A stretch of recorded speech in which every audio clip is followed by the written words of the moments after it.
Hi అండి, నమస్తే. Welcome back to Chinki studio. ఇవాళ నేను మీకు చాలా సింపుల్ రెసిపీ చూపించబోతున్నానండి. అదేంటో మీకు ఆల్రెడీ థంబ్నెయిల్లో తెలిసిపోయి ఉంటుంది, బట్ మళ్ళీ చెప్తున్నాను. సొరకాయతో సర్వపిండి అనమాట. దీనికి కావలసిన పదార్థాలు: శనగపప్పు, పచ్చిమిర్చి పేస్ట్, అల్లం వెల్లుల్లి పేస్ట్, కొత్తిమీర, కరివేపాకు, ఆనపకాయ తురుము, ఆనియన్స్, జీలకర్ర అండ్ బియ్యం పిండి అనమాట.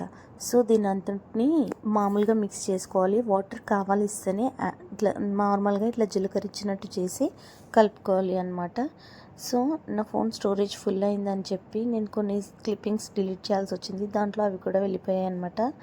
ఇది సొరకాయని మొత్తం కలిపిన తర్వాత ముద్ద అవుతుంది కదండి, దాన్ని డైరెక్ట్గా తీసుకొని ప్యాన్లో ఆయిల్ పోసి దాని మీదనే డైరెక్ట్గా ప్రెస్ చేయాలన్నమాట. ఏ దాంట్లో ఒత్తి వేయడం అలాంటిది కాదనమాట. ఇది డైరెక్ట్ గిన్నెకే వేసి ఒత్తుతారనమాట. దేన్నైతే మనం స్టవ్ మీద పెట్టి కాల్చుకుంటామో దానికి వేసి ఒత్తాలి, అప్పుడైతేనే బాగుంటుంది. అలా అంతా ఒత్తిన తర్వాత స్ప్రెడ్ చేసిన తర్వాత పిండిని దానికి హోల్స్ పెట్టాలన్నమాట.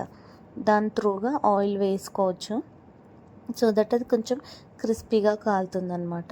ఇక్కడ నేను ఒక 3 బౌల్స్ యూస్ చేస్తున్నాను, అంటే 2 ప్యాన్స్, ఒక కడాయి అలా యూస్ చేస్తున్నాను ఇలాగనమాట. మీలో ఎంతమందికి ఈ సర్వపిండి ఇష్టం? మీరు ఇలాగే చేసుకుంటారా చెప్పండి. ఒకవేళ మీరు కూడా ఇలాగే చేసుకుంటే నాకు కమెంట్లో చెప్పండి. అండ్ సర్వపిండి మొత్తం చేసిన తర్వాత ఇలా ఉంటుంది. మా ఇంట్లో అసలు ఒక్కటి కూడా మిగిల్చకుండా అందరూ తిన్నారు. అందరికీ ఇష్టమైన రెసిపీ. మీకు For more simple and easy recipes, follow Chinky Studio and like, share, subscribe, comment your feedback. Bye.